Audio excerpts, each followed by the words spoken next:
Well, are you ready for some more of Secondhand Summer? If you remember in chapter 7, uh, our boys had just stolen a bunch of what they hoped were comic books from the local drugstore in the middle of the night, but unfortunately, many of them weren't. Sam did not enjoy the experience. Chapter 8. The early dawn of summer had fully lighted our crime by the time we returned to the tent with one bundle of 24 Baby Huey and Richie Rich comic books. I lay in my sleeping bag for a long time after the others fell asleep and wondered what was so cool about going out and getting the piss scared out of me. What a waste of a good night's sleep. The siren woke me in a panic, but I realized it was just Taylor's mom calling us from the back door. Andy Taylor, she called with a shrill, demanding hail. You boys can't sleep all day. The sun was like a policeman's spotlight when Billy pulled back the tent flap and I shrank from my guilt. Everyone else seemed to act innocent, and this helped me survive the naked sensation of walking in the open across the sunlit lawn in the same clothes and the same face I had worn during the big comic book heist.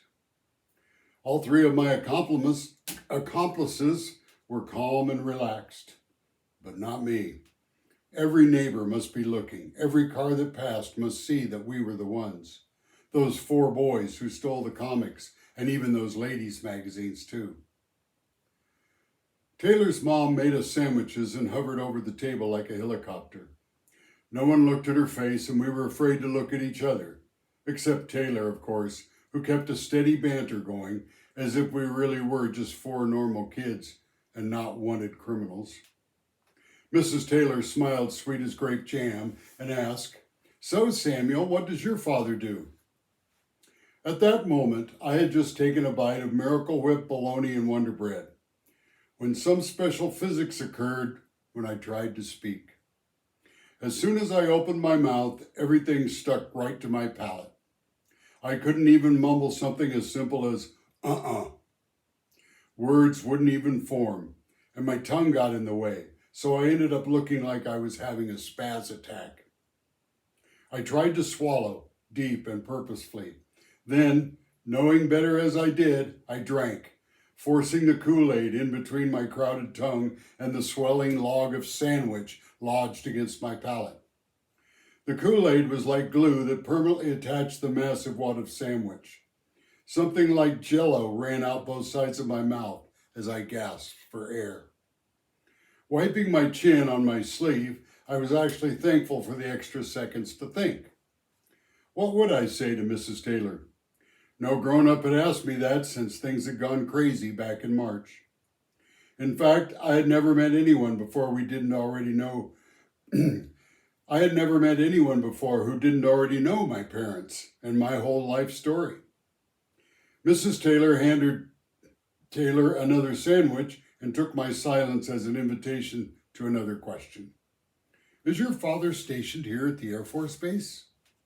My face turned red. I could feel it, and my eyes watered. I shook my head, and suddenly the mass on my palate dislodged. I gulped it down and blurted out, He's dead. Poor Mrs. Taylor, blasted with a missile.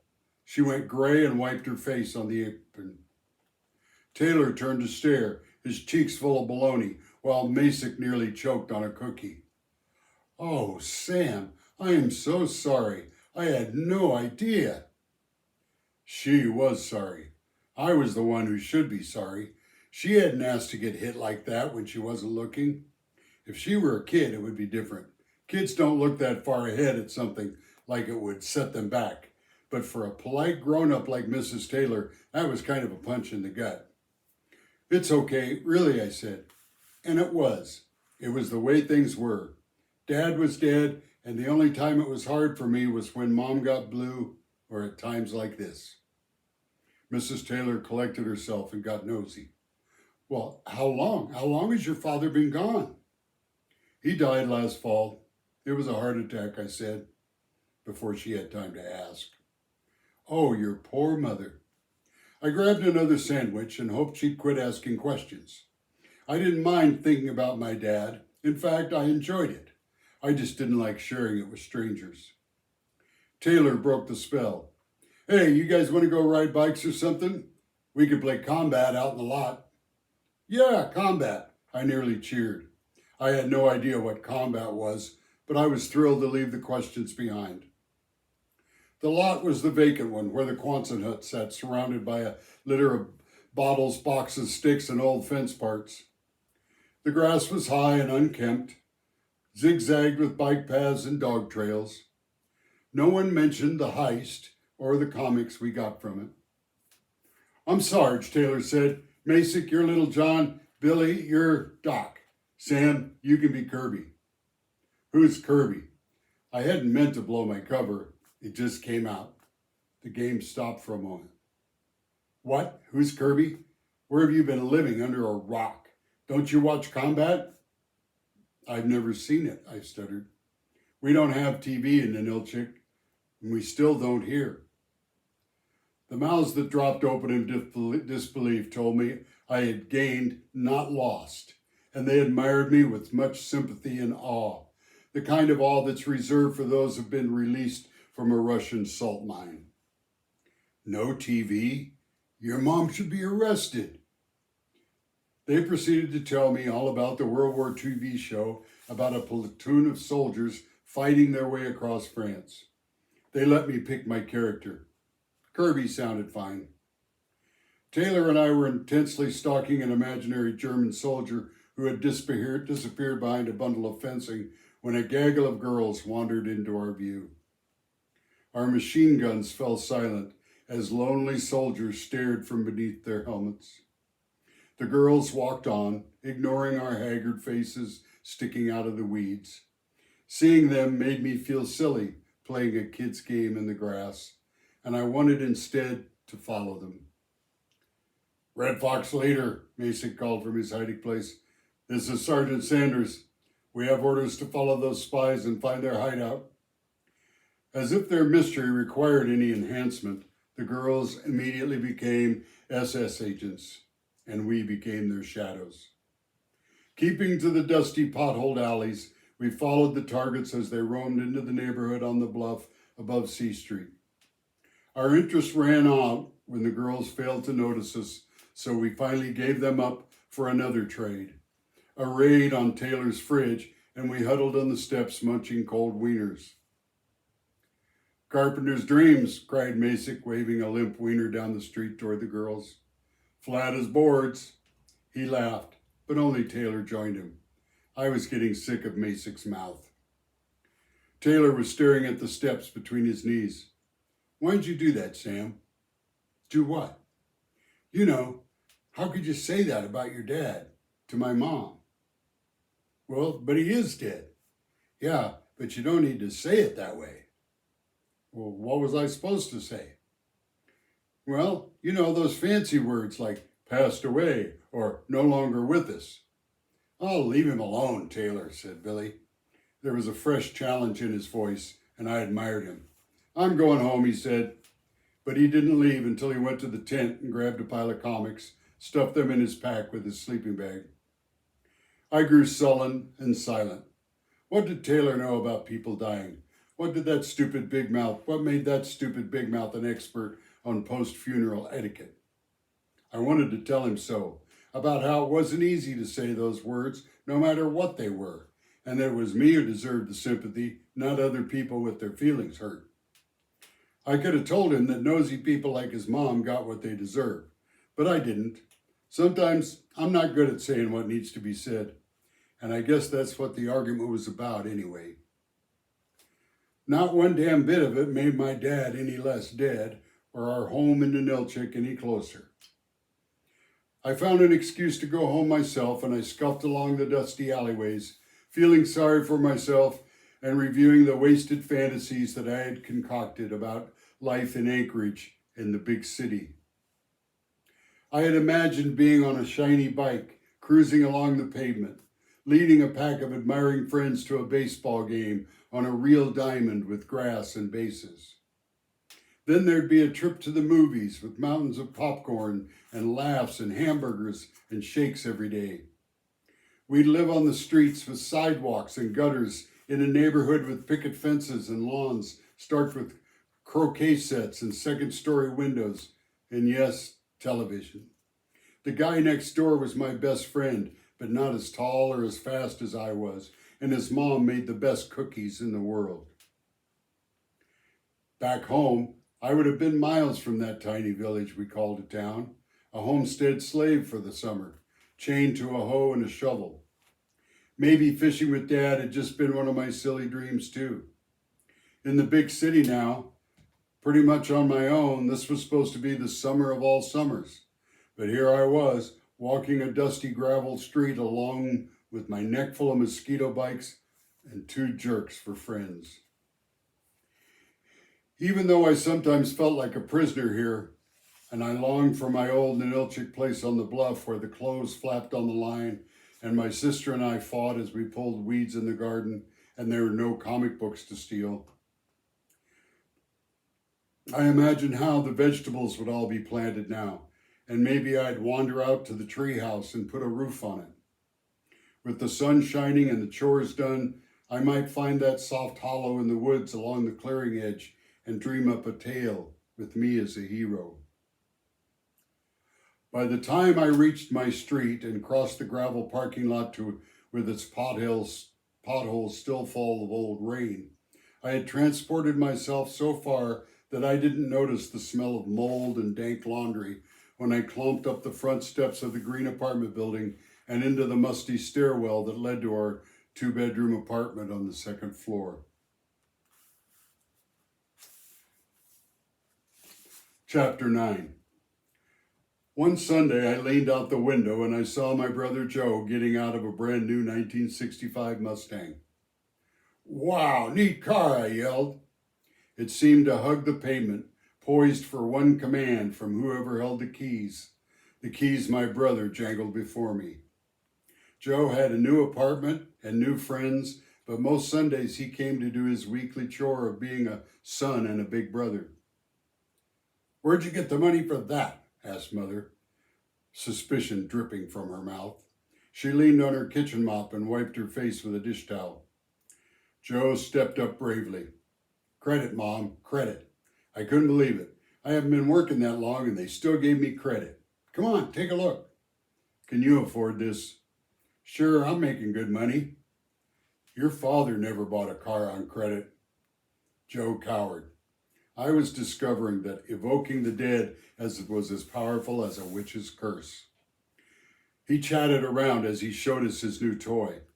With my face pressed against the glass, I stared at the evidence that Joe had reached a point that was so far out in front of me that it seemed forever out of reach. I could remember when we built our tree fort and stole canned peaches from the pantry to eat there. And now we were beyond that, and so far apart it was as if somewhere along the way he had rushed ahead while I stood still. This bright new car was gleaming evidence that Joe was no kid anymore. Not forever. Mom could argue and cajole and whine, but he could just walk out and drive away. Like a cowboy's horse, a car set a man free and apart from a kid like me who didn't even own a bicycle. That day, we were so amazed to be riding in this new fast car that Mary and I didn't even fight. I just lay against the vinyl seats and drew in that sweet car smell. The aroma carried me off into a fantasy, with me behind the wheel of my own car, cruising the endless highways of the American West, a highway that flowed over the desert like a black ribbon of freedom. Along that highway were only gas stations and drive-in hamburger joints with trays to hang on your window so you never had to leave the saddle. The hot wind of the desert folded back my hair, and there was nothing but the throb of the car engine. This ride was different from the last trip with Joe when we drove Dad to the hospital. Joe was driving fast again, but this time for fun.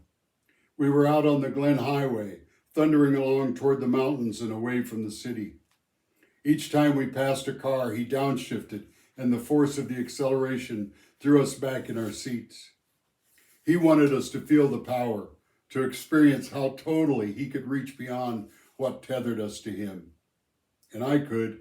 I could feel him disappearing from us like Dad had. Mom just said, "Joe, slow down and quit showing off."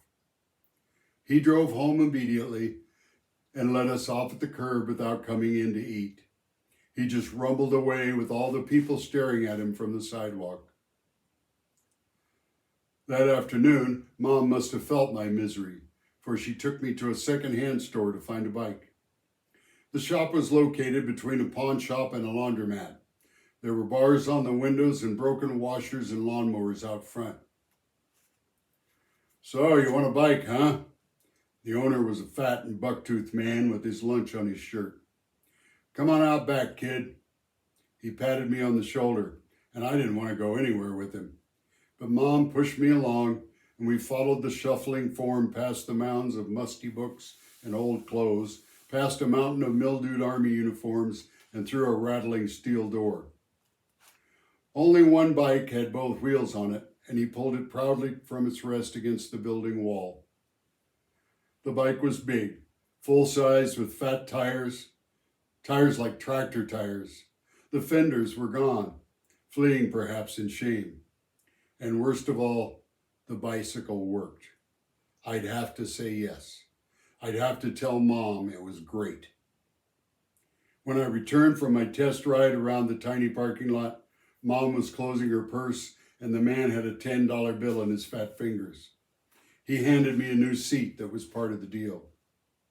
What I wanted to say, but didn't, was, "Thank you for a bike right out of ancient times, Mom. Thank you for getting me the biggest bike on Government Hill, maybe in the whole state. Thank you for not letting me pick out a new bike with cool high handlebars and a banana seat." Instead, all I said was, "Thanks, Mom. This is great." I'd been pleading for a bike since we got to Anchorage. "It doesn't matter what it looked like, and it doesn't have to be new," I'd said. "I just want a bike. Something to ride around on and go to the store and stuff." Stuff meant freedom, mobility, personal transportation, something to hold me over until I could get a car and have some real wheels. Well, I got what I asked for and no more. Mary was full of encouragement. There was no halfway with Mary. She either liked something or hated it. She was on the liking side that day, so she pranced and pointed and oohed and awed until I was thoroughly disgusted. She was really trying to cheer me up, but I just pedaled off to mope. It was a Sunday afternoon with the emptiness that felt lonely, and it made me remember Sunday picnics and Dad napping in the sun. I rode up and down the whole of Government Hill. One minute glad to be mobile and free, the next morose and disappointed with the bike that was no better than the one I left in Inelchik. I circled the Caribou Club and thought about going in, but I stopped at the Big G Drive-In instead. I didn't have the money for grilled and greasy, so I went for sugar. A pretty waitress leaned over the counter and asked, "What would you like?" She was a blonde teenager with bright eyes, and her closeness embarrassed me. I didn't think she knew because she smiled so gently that I felt somehow that she would never purposefully embarrass a younger kid like me, who would be honored just to share the same air that she was breathing. "Root beer and a pineapple sundae," I said. She set a water glass before me, and I watched helplessly as her fingers unwrapped from it. Instantly, I forgot about Becky back in Inelchik and all the starlets in every movie I'd ever seen.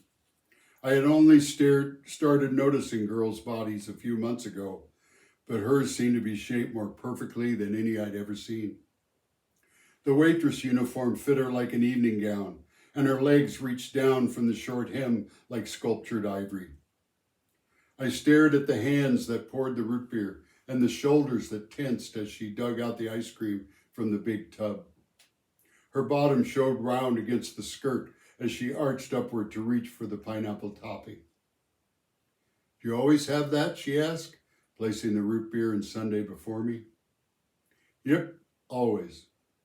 I wished I'd had a Big G sundae before so I'd know if she'd gotten me extra." "Doesn't that give you a headache? Ice cream and soda together?"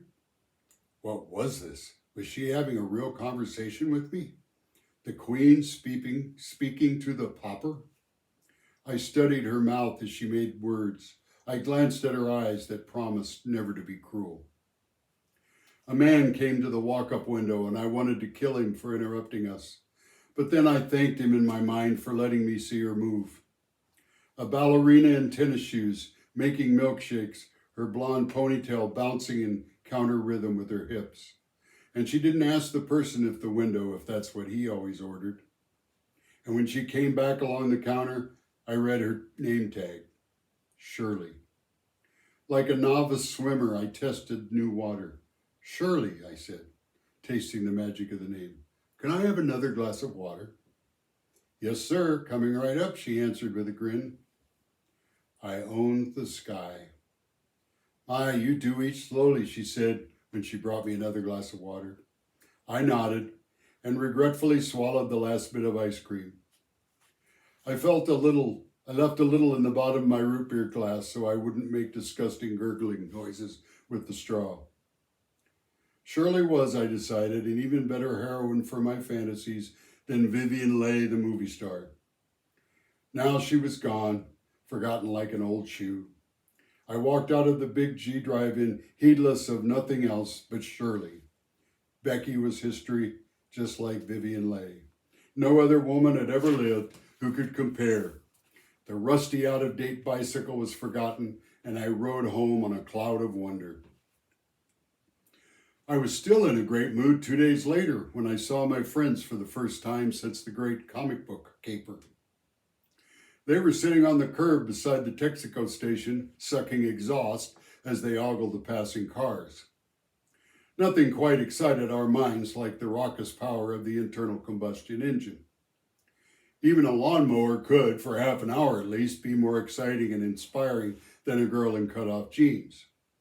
From where we sat, the only difference between us and high schoolers was a foot in height and a car. Girls gave us a deep, painful yearning, but cars we worshiped just as we were taught. Cars were something I knew more about than the others. Dad and Joe had spent many hours in the shop with their heads under the hood of the station wagon, and in the temple of our shop, the sacred ritual of the overhaul and the rebuild had taken place many times. A ceremony with oil, grease, and four-letter words. The vehicle's fascination began early for boys in our family. First with tricycles, then bikes, but those were only toys. Put an engine on those wheels, rev it up and go. Before long, my brother and I learned the litany of the carburetor, the four-speed transmission, rods, and pistons. Here in Anchorage, it wasn't much different, except boys hung out by the Texaco station, watching men wipe the sacred grease off their hands, pump gas, and stick their noses under hoods of mystery. A Buick sedan roared by, trailing a cloud of blue smoke. That sucker needs a new set of rings, I observed, wisely. That day we sat on the curb watching cars. Taylor wanted to be an expert on everything. Could be failed plugs, he said. Nope, blue smoke means the damn thing's burning oil. Nothing but a set of rings will fix that. I was using my father's words, keeping him alive with little pieces that I had saved. Oh, pardon me, Mr. Professional Mechanic, pouted Taylor. I wouldn't fix a piece of junk like that anyway, insisted Masick. You wouldn't find me driving a clunker like that. We watched the cars passing along the streets in a parade of chrome and thunder, washing us with the ambrosia of their hot exhaust. The cars passed heedless of four boys sitting on the curb, and we soon moved on to other distractions. Well, my dad always drove Fords, I volunteered. Not me, Masick. Got to have a Chrysler for the chrome and the big fins. I ain't never going to own a car, Taylor said. It's going to be a truck, a big dually truck. Suddenly, Billy stood up and pointed. All he said was, wow. We followed him as he walked along the hill over Bluff Road, following a dark spaceship of a car as it slowly passed out of our view in the traffic of downtown. Masick looked at Billy and said, What was that? I never... That was a brand new Corvette Corvette Stingray Fastback, he said. We all held a moment of silence to savor what we had seen. It was only the second one I'd seen in real life, much more exciting than my model. And then Taylor broke the moment and pitched a dirt clod at a particularly ugly station wagon passing by. We watched as it arced and fell short at the edge of the road. Nice throw, bozo, Masick jeered. If I had a water balloon, you'd have seen something, he answered. Water balloons, 4 voices yelled at once. In a half an hour, we were back with a jug of water and a stash of balloons, flat and innocent in their happy birthday package. We nearly trembled with excitement as we filled them and stacked the jiggling piles that looked like Easter eggs made of jello. Even though the thick brush and trees along the hill above the road hid us from view, I wasn't feeling too good about this. I don't know, guys, this could go really wrong, Billy said, voicing my fears. But the others ignored him. Hey, big boys, Taylor called in a high voice, and he held 2 bulging balloons to his chest and did a little dance that made them jiggle. Gross, I yelled, and I grabbed one of his falsies.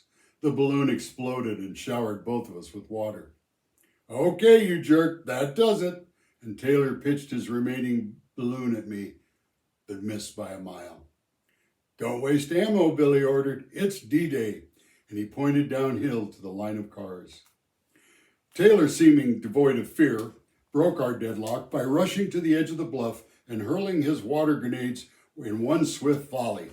I watched them go end over end, changing shape as they went. 4 necks stretched out to follow their path. One seemed headed for a sedan, but dropped harmlessly to the asphalt. The second shattered atop a bread truck. Kaboom, we shouted. Masick rushed forward to unload a big blue balloon at a gray Corvette that had just rolled into view. Billy threw him to the ground with a big shove to the back, and the balloon broke on the ground. Masick got up, cursing. Don't hit the vets, man, Billy screamed. We don't bomb the vets. I looked at him closely. He wasn't nuts. He just got carried away with his passion. Have a cow while you're at it, chided Taylor. I mean it, guys. Billy was almost in tears. They're just too cool. Okay, I volunteered. Corvettes are on our side. And I was pretty confident we wouldn't see another one that same afternoon anyway. Everyone took turns with the wet grenades. 3 stood audience and critiqued the thrower, stretching the thrill of our recklessness. Colored balls of water sailed harmlessly into the brush or smashed against the pavement. Only a couple of motorists even noticed that they were under attack, but they just yelled at us in the woods and kept driving. I waited my turn, holding back and licking my mouth, which was suddenly dry. Then I rushed to the very edge of the cliff and with a bold yell heaved one and then another red water balloon into the void. My throws were hard and fast, and as the last one left my hand, I remembered being 7 and me and Ben Flowers in the bushes along the Sterling Highway. There was a car then too, and Ben's rock hit the glass, and we were running with voices screaming at us to stop. I remember Dad spanking me, the flat of his hand on my tiny behind. We weren't bad. The car had just appeared, though I wondered now if Ben had really seen the car and had tried to hit it, just as I was trying now with a water balloon. As soon as they left my hand, I wanted those balloons to return. I wanted them to loop back like boomerangs, but they continued to soar out and away. The first hit a power pole with a splat that seemed to echo across the city, and on the other one went on. I didn't breathe. A sedan with the windows rolled down came into view with a windshield jutting up as big as a movie screen. Surely the balloon wouldn't hit the windshield. It couldn't, but it did. Like a guided missile, it swept over the reaching alders and struck the windshield full in the face of the driver. How is it that time can freeze in one explosive moment, hanging like a parachute that will not fall? In that same moment, events rush past in desperate flurry. There was a collage of blonde hair, blue fenders, sunglasses, and a shattered red balloon filled my vision. Bullseye, cheered Taylor, drowning out my gasp. Billy and Masick rushed forward to get a better view. Below, the Chrysler swerved to the right and bumped up over the curb and out of my view. I craned my neck, but I couldn't see past the thick foliage. I could certainly hear the squealing brakes and blaring horns, shouts wafting out of empty car windows. Then a Chevy station wagon practically stood on its nose as it skidded to a stop. All of this happening in seemingly an instant, and my heart skidded to a stop. "Run!" screamed a voice that sounded like mine. Billy grabbed my arm and pulled. Accusing faces looking up from car windows into the alders, and I fled with the others, unused water balloons tumbling into the weeds and splattering on the ground around our running sneakers. It was only 100 yards through the woods to a gravel street where we stumbled into the open, feeling naked and scared as rabbits in a dog pound. The heavy breathing and the tightness in my chest were not from the short dash. Guilt was hitting me like an attack of malaria, hurting my gut and stretching my skin like I had too much blood.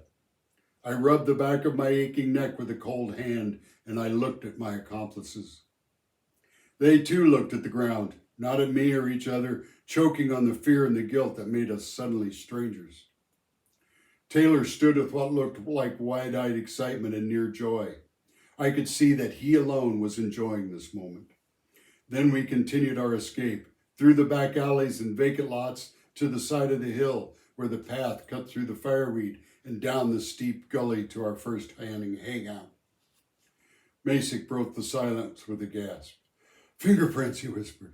"They can get our fingerprints off the water jugs and the balloons." Taylor laughed. "You stupid wimp. They have to match fingerprints. Unless you've been arrested, nobody has your fingerprints." "Haven't you?" Masick asked. "Up yours, moron." He jumped the smaller boy and started a one-sided wrestling match that ended with a noogie on Masick's head. Suddenly feeling tired and alone, I rose and started up the trail. "I'm going home. See you guys later." I felt their eyes scratching my back as I waded through the grass that I wished would swallow me whole. The distant sirens multiplied my panicky imagination. I pictured hundreds of cops following the pack of drooling hounds as they followed our scent to our fort, to my front door. And the rest of the day, I rolled around on my bed. I couldn't turn off the movie that ran over and over in my brain.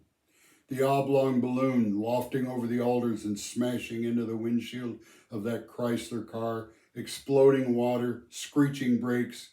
It was nothing at all like I imagined.